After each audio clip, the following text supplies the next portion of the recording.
Assalamu alaikum students. I hope all of you will be fine.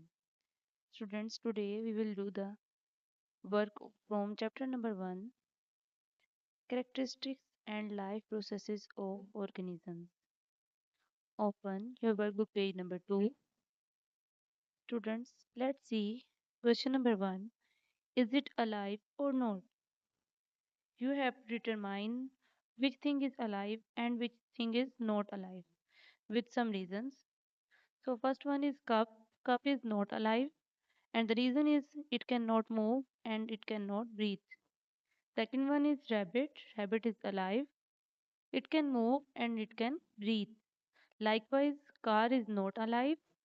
Turtle is alive and the plant is also alive. ठीक है उसके बाद next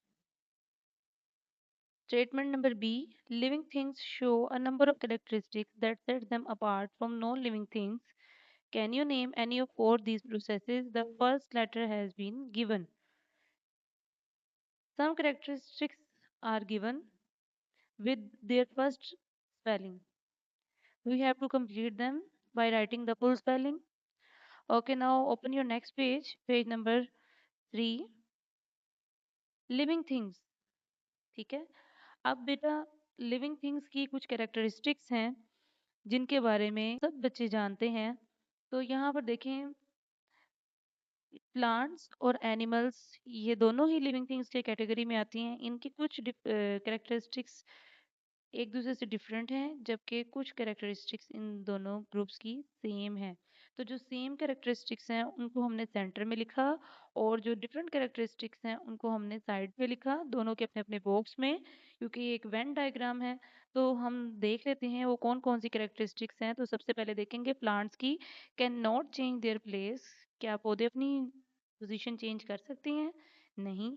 इसलिए हमने इसकी सेपरेट लिख दिया. और जबकि animals can change their place. इसके बाद देखेंगे produce their own food by a process called photosynthesis. पौधे जो हैं वो अपनी फूड खुद प्रिपेयर करते हैं एक तरीकाकार जिसको हम फोटोसिंथेसिस बोलते हैं. जबकि animals depend on plants and other animals for food. वो अपनी फूड और फूड के लिए दूसरे पौधों और जानवरों पर इन्हिसार करते हैं. ठीक है. जबकि जो दोनों की सेम कैरेक्टरिस्टिक्स हैं उनमें आप देखेंगे कि दोनों ही ग्रो कर सकते हैं, दोनों ही रेस्पिरेशन करते हैं और दोनों रिप्रोड्यूस करके अपने जैसे नए जानदार भी पैदा करते हैं और एंड पे दोनों ग्रुप्स ही मर भी जाते हैं. ठीक है. देन देखें statement number B. Fill in the blanks with the help of the given word. Some words are given in the help box. Now we have to solve it. The, there are millions of kinds of living things in the world. Scientists have classified all living things into two main groups. The system of classifying living organisms on the basis of similarities and differences is called classification. Living things with same characteristics are placed in the same groups. ठीक है. तो next देखेंगे आप. Challenge yourself. Find out which group humans belong to. You already know that human beings belong to the kingdom animalia. ठीक है. तो animals के group से ह्यूमन बींग्स बिलोंग करते हैं अकॉर्डिंग टू साइंस. ठीक है. उसके बाद आप देखेंगे पेज नंबर 4 है नेक्स्ट. यहाँ पर देखेंगे क्लासिफिकेशन ऑफ प्लांट्स. बेटा छोटे छोटे से क्वेश्चंस हैं इसमें कुछ भी मुश्किल नहीं है. बहुत इजी है. अगर आप इंटरेस्ट के साथ पढ़ेंगे then science is very easy. Complete the chart. अब यहाँ पर देखिए एक चार्ट हमें दिया गया है इसको हमने कंप्लीट करना है. इसमें देखेंगे प्लांट्स. प्लांट्स के टू टू आगे से ग्रुप्स हैं फ्लावरिंग और नॉन फ्लावरिंग. ठीक है.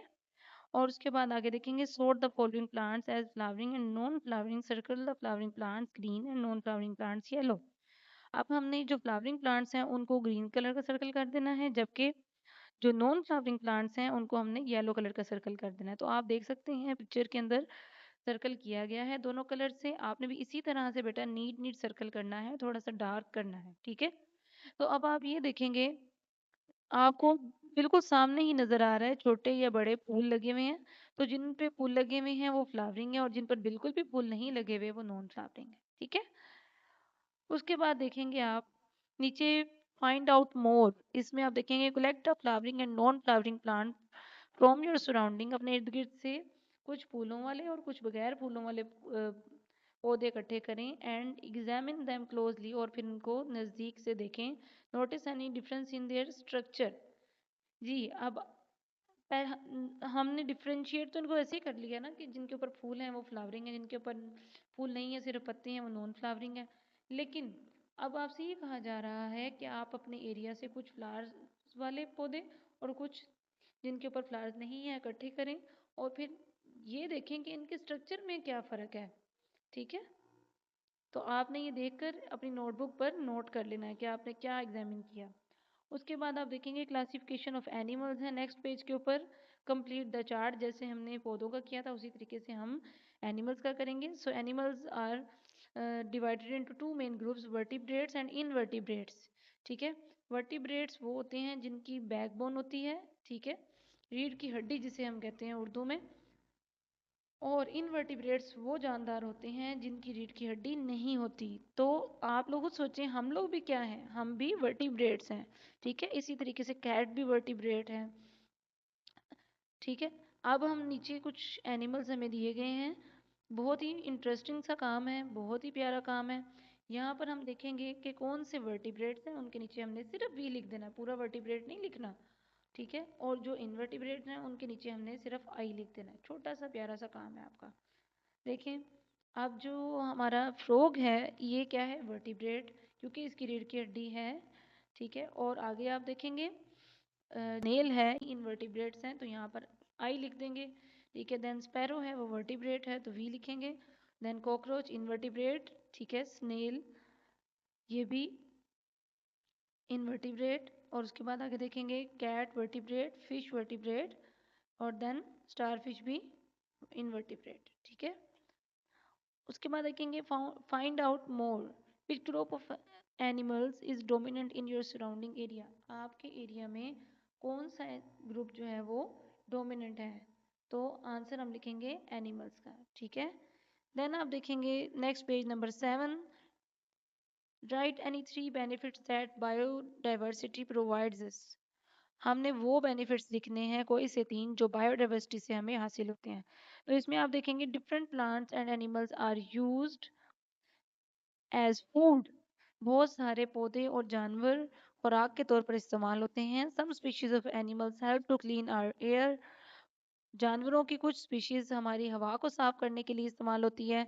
एंड वाटर, और पानी को। प्लांट सप्लाई ऑक्सीजन, पौधे हमें ऑक्सीजन मुहैया करते हैं। नेक्स्ट आप देखेंगे write down the harmful effects of the following human activities. कुछ इंसानी सरगर्मियां हैं उनके नुकसानदेह असरात हमने देखने हैं। Also right the measures we can take to stop them and help preserve biodiversity।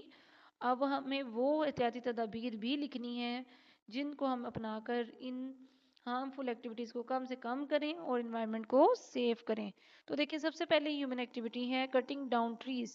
आप सब बच्चे जानते हैं कि ट्रीज लगाना एक सदका जारिया भी है। उसके अलावा ट्रीज हमें ऑक्सीजन भी देते हैं, ट्रीज हमें फ्रूट भी देते हैं, ट्रीज हमें शेड भी देते हैं। तो cutting down of trees is not a good thing. तो इसके हार्मफुल इफेक्ट्स में देखेंगे इट डैमेजेस वाटर साइकिल। ठीक है, अब इस बात को ज़रा एक्सप्लेन करूंगी मैं कि इट डैमेजेस वाटर साइकिल ये किस तरीके से। देखिए बेटा, ट्रीज आपको पता है ट्रीज की जो रूट्स हैं वो ज़मीन से पानी एब्जॉर्ब करती हैं। ठीक है, वो जो पानी है वो स्टेम के ज़रिए से लीव्स तक पहुंचता है। अब लीव्स से वो वाटर वेपर्स की बन के एयर के अंदर शामिल होता रहता है। ठीक है, इस तरीके से वो वाटर वेपर्स इकट्ठे होकर क्लाउड्स बना देते हैं और फिर क्लाउड से रेन होती है। ठीक है, जब रेन होती है तो उसका पानी फिर सॉइल के अंदर शामिल हो जाता है, वहाँ से फिर प्लांट्स इनटेक करते हैं। तो साइकिल किसी भी ऐसे प्रोसेस को कहते हैं जो कि लगातार हो। ठीक है, तो अब ये लगातार ये प्रोसेस चल रहा है इसलिए इसको हम साइकिल बोलेंगे। और कटिंग डाउन ऑफ ट्रीज जो है इस तरीके से वाटर साइकिल को डिस्टर्ब करता है। इसका पॉसिबल सोल्यूशन देखेंगे stop cutting down trees, practice 3 hours, कि हम दरख्तों को ना काटें। ठीक है, और साथ में हम 3 आर प्रिंसिपल को फॉलो करें। ठीक है, देखें पोल्यूशन हार्मफुल इफेक्ट इसके क्या है, destruction of habitats and food sources. आलूदगी जब होती है तो जो मस्कन है, जो रहने की जगह है, हैबिटेट्स, वो भी तबाह हो जाते हैं। और उसके बाद क्या है, फूड सोर्सेज भी अवेलेबल नहीं रहते। ठीक है।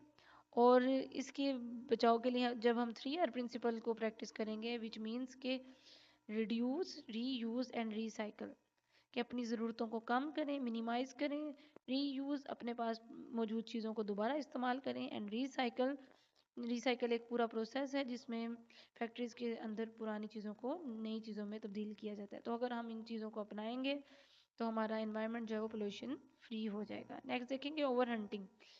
एक होती है हंटिंग, ज़रूरत के तहत शिकार करना, ठीक है, और लीगल शिकार करना जो कि हुकूमत हमें इजाज़त देती है। और एक होती है इलीगल हंटिंग या ओवर हंटिंग, कि बगैर ज़रूरत के बगैर भी आप शिकार करते रहें। तो उसके क्या हार्मफुल इफ़ेक्ट्स हैं? It puts the animals and plants in danger. इससे पौधे और जानवर जो हैं वो खतरे में पड़ जाते हैं। और इसके पॉसिबल सोल्यूशन में क्या है? Protecting wild life, wild life को प्रोटेक्ट करना, इम्पोजिंग बैन्स ऑन हंटिंग, शिकार के ऊपर पाबंदियाँ लगाना। ठीक है, अगर हुकूमत शिकार के ऊपर पाबंदी लगाएगी, खसूसन बेजा शिकार जिसकी कोई फ़ायदा नहीं है, तो इससे हमारा जो है वो बायोडाइवर्सिटी की हिफाजत हो सकती है। अब आप देखें, एक बहुत इंटरेस्टिंग आप सबके लिए, आप सबको कलरिंग भी पसंद है, ठीक है, और आपको कलरफुल चीज़ें भी पसंद हैं। तो देखें, design a colourful slogan to tell people the importance of biodiversity. अब हमने एक डिज़ाइन किया कलरफुल सा स्लोगन जिसके अंदर भी कलरफुल का वर्ड आ रहा है, और आपने जब ये लिखना है इसके इर्द गिर्द आपने क्लाउड बनाकर उसके अंदर भी डिफरेंट कलर कर देने हैं। ठीक है, ये मैंने आपके लिए छोड़ा है कि आप खुद कलर करेंगे। मैंने स्लोगन लिख दिया है लेकिन कलर आप करेंगे। देखें, save biodiversity for a happy and colourful life on earth. ठीक है, दिस इज द स्लोगन, कि आप जो है वो बायोडाइवर्सिटी को बचाएं ताकि हम एक खूबसूरत, रंगीन और खुशहाल ज़िंदगी ज़मीन पर गुजार सकें। उसके बाद देखेंगे नेक्स्ट पेज है, page number 8, right the names and function of the following parts of a plant. ठीक है, कि हमने नेम और फंक्शन बताने हैं, नीचे जो पार्ट दिए गए हैं प्लांट के उनके। अब आप देखेंगे प्लांट पार्ट, सबसे पहले रूट्स हैं। रूट्स क्या करती हैं? आप सबको पता है कि ज़मीन के अंदर वो होती हैं और ज़मीन से water and minerals and salts को एब्जॉर्ब करती हैं। देन आप देखेंगे स्टेम का क्या फंक्शन है, पौधे के अंदर पानी और साल्ट को रूट से लेकर लीव्स तक पहुंचाना। ठीक है, और पौधे के स्ट्रक्चर को बिल्कुल सीधा खड़ा रखना। देन देखेंगे सीड। सीड्स क्या करते हैं? सीड ही तो वो चीज़ है जिससे कोई पौधा ग्रो करता है। सीड के अंदर ही फूड स्टोर होती है नेक्स्ट जनरेशन के लिए। उसके बाद देखेंगे आप flower. Flower attract insect for pollination and make new plant. पौधे जो है, पौधों के जो फूल हैं वो इंसेक्ट्स को अट्रैक्ट करते हैं पोलिनेशन के लिए। ठीक है, ताकि नेक्स्ट जनरेशन को प्रोड्यूस किया जाए। देन देखें leaves, their function is to make food and produce oxygen. Leaves are also called the food factory of a plant. ठीक है, और इनका फंक्शन ये है कि वो पौधे के लिए खुराक बनाए। ठीक है, उसके बाद आप देखेंगे right, we eat different parts of plants, right whether the below given plant parts are root, stem, leaf, flower और फ्रूट। ठीक है, नीचे आपको डिफरेंट जो है वो प्लांट के पार्ट दिखाए गए हैं। तो उसमें हमने आइडेंटिफाई करना है कि कौन सा लीफ है, कौन सा सीड है, कौन सा फ्रूट है, ठीक है, कौन सा स्टेम है। तो ये आप लोगों के लिए बेटा सोल्व कर दिया गया है, इसको आपने इसी तरीके से नीट राइटिंग में सोल्व करना है। देन नेक्स्ट पेज आप देखेंगे, पेज नंबर 9 है ह्यूमन बॉडी। ह्यूमन बॉडी के बारे में बताया गया है। तमाम बच्चे जानते हैं ब्रेन, लंग्स, हार्ट और स्टमक, ये ऑर्गन्स हमारी इंटरनल बॉडी के ऑर्गन है। ठीक है, अब इन्हीं में से चंद के हमने फंक्शन नीचे डिफाइन किए। आप सब बच्चों को पता है कि brain controls all the functions performed by the body. It help us think, memorise and work. Brain जो है वो पूरी बॉडी के फंक्शंस को कंट्रोल करता है, चीज़ों को याद करने में, चीज़ों को सोचने में हमारी मदद करता है। देन हार्ट देखें, ये पूरी बॉडी के अंदर ब्लड को पंप करता है, ठीक है, और ऑक्सीजन की सप्लाई करता है। और lungs help our body to carry out breathing and exchange of gases. ठीक है, हमारी बॉडी जो है वो इन्वायरमेंट से गैसेस का एक्सचेंज करती है, ऑक्सीजन को अंदर लेके जाती है, कार्बन डाइऑक्साइड को बाहर निकालती है। ये तमाम प्रोसेसेस में लंग्स हमारे हमें फैसिलिटेट करते हैं। उसके बाद देखेंगे stomach helps in digestion of food. Stomach जो है वो खाने को हजम करने में हमारी मदद करता है, हमारा मैदा। प्रोड्यूस जूसेस और रिलीज जूसेस, जूसेस निकालता है, and acid to break down the food, food को हजम करने के लिए एसिड और गैस्ट्रिक जूसेस भी फेंकता है और आपके ऊपर। उसके बाद आप देखेंगे पेज नंबर 10 है आपका, label the parts of human skeleton given below. नीचे एक ह्यूमन का स्केलेटन है, उसके डिफरेंट पार्ट्स को आपने लेबल करना है। ऊपर देखेंगे स्कल, खोपड़ी जिसे कहते हैं, देन टीथ, रिब केज, ठीक है। और उसके बाद देखेंगे bone of arm, bone of hand, vertebral column जिसको हम बैकबोन या रीढ़ की हड्डी भी कहते हैं, bone of leg, and then bone of feet. एक पाँव को फुट बोलेंगे जबकि दोनों पाँव को प्लूरल फीट बोलेंगे। उसके बाद देखेंगे right the name and function of each teeth type. ठीक है, 4 टाइप के आपको टीथ दिखाए गए हैं। सबसे पहले तो हम इनके स्ट्रक्चर को गौर से देखेंगे। सबसे पहला है इंसाइजर्स, ठीक है। उसके बाद देखेंगे canine, then premolar and molar, ठीक है। सबसे जो आगे वाले दांत हैं उनको इंसाइजर बोलेंगे। उसके बाद थोड़े से इनके साइड पे जो दांत मौजूद हैं उनको कैनाइन बोलेंगे, ठीक है। और इनके डिफरेंट डिफरेंट फंक्शन भी लिखे गए हैं। उसके बाद जिसको आप दाढ़ कहते हैं, ये आगे वाले जो दांत हैं इनको प्री मोलर और पीछे वालों को मोलर, ठीक है। और उसके बाद देखेंगे आप इनके फंक्शंस को गौर से देखेंगे। Incisor help to cut and bite the food, canines helps in tearing food, premolars help to grind the food, and molar chewing and grinding the food, ठीक है। ये डिफरेंट फंक्शन आपने इनके ज़रूर याद करने हैं बेटा, ये बहुत इंपॉर्टेंट होते हैं। उसके बाद देखेंगे पेज नंबर 11 पे muscles of the human body, human body के मसल्स के बारे में जान लेंगे बेटा। यहाँ पर हमें हेल्प बॉक्स में कुछ गाइडेंस दी गई है, तो देखेंगे muscles are basically of two types, voluntary and involuntary. Voluntary muscles वो होते हैं बेटा जो हमारे कंट्रोल में होते हैं, जिनको अपनी मर्जी से हम मूव करवा सकते हैं। इनकी आगे से सब डिवीजन देखेंगे, आर्म्स एंड लेग्स, बाजू और टांगों के मसल्स। देन उसके बाद देखेंगे आप इनवॉलेंट्री, वो मसल्स जो हमारे कंट्रोल में नहीं होते, जिनमें हार्ट एंड स्टमक मौजूद है, कि हार्ट अपनी मर्जी से पंप करता है। इसको अगर आप भूल भी जाएं, ठीक है, तो आपके भूलने से वो पंप करना नहीं रुकेगा, ठीक है। और उसके बाद स्टमक भी खुद ब खुद काम करता है। ऐसा नहीं होता कि हम खाना खा के तो हम ना सोचें कि इसको हजम करना है तो वो हजम ही ना हो, खुद ब खुद वो खाने को हजम करता है। इसलिए इनवॉलेंट्री है, जो हमारे कंट्रोल में नहीं है। जबकि आर्म्स एंड लेग्स ऐसे मसल्स हैं जिनको हम जब ऑर्डर देंगे तो वो कोई काम करेंगे। उसके बाद स्टेटमेंट नंबर बी देखेंगे, tick the diagram that shows contraction of the arm muscles, ठीक है। आपने उस डायग्राम के ऊपर टिक करना है जो कि आर्म्स की कॉन्ट्रैक्शन को जाहिर करे। तो आपके सामने मैंने टिक कर दिया है, आप भी इस तरीके से टिक कर लें। उसके बाद देखेंगे चैलेंज योरसेल्फ, अपने आप को चैलेंज करें। Try to find out the names of bones and muscles that bring about the movement in our arms, ठीक है। आप ऐसी बोन्स के नाम लिखेंगे जो आपकी बाजू और लेग्स में मूवमेंट करवाती हैं। तो देखेंगे bones humerus, ulna and radius, and muscles कौन कौन से हैं, बाइसेप्स एंड ट्राइसेप्स। देन आप देखेंगे क्वेश्चन आंसर है, what is classification. Classification is a process and we can define it as classifying living things on the basis of similarities and differences among them is called classification. Classification living things के अंदर उनको मुख्तलिफ खसूसियात की बिना पर अलग अलग करने का अमल है, ठीक है। उसके बाद देखेंगे second question, which part of the plant helps in it to absorb water from the soil. So we all know that roots help the plant to absorb water from soil, ठीक है। और उसके बाद स्टेम को transport करती है roots. उसके बाद देखेंगे क्वेश्चन नंबर 3 है, how is blood pump to all parts of human body. We well know that blood is pumped by the human heart through blood vessels. Fourth question, how does the human body move, इंसान की body move किस तरीके से करती है। It moves with the help of muscle and bones, ये muscle and bones के जरिए से हेल्प करती है।